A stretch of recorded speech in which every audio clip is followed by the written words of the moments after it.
Aš labai mėgstu šokti. Tąkart žiūrėdama į jį, aš svarsčiau, kaip jis jaučiasi šokio aikštelėje, būdamas kitoks.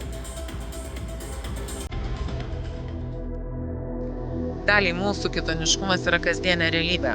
Dėl odos spalvos, kūno ribotumų, kalbos, psichinės sveikatos ypatumų, tautybės, lyties, amžiaus. Sąrašas gan ilgas. Išskirtinumo požymiai pastebimi ir darbo rinkoje. Vieni iškart, kiti per laiką. Ir tada kyla klausimas, kaip į juos reaguoja organizacijos. Vienas balsas sako, priimkime įvairovę. Skirtingos patirtis atneša naujų idėjų. Darbas juk ne tik apie pajamas, tai ir vieta, kur žmogus jaučiasi reikalingas, vertingas. Suteikim tokią galimybę.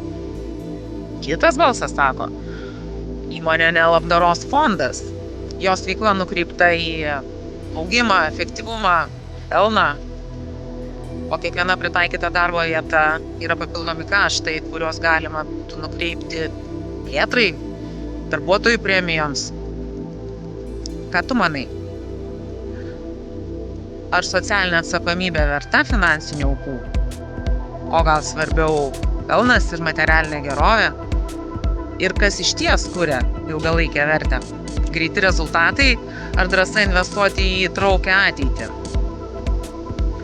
Rugpjūčio 30 dieną 15:30 ateik į OVC Consulting sceną diskusijų festivalyje būtent.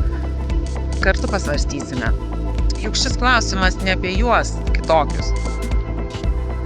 Šis klausimas apie mus visus.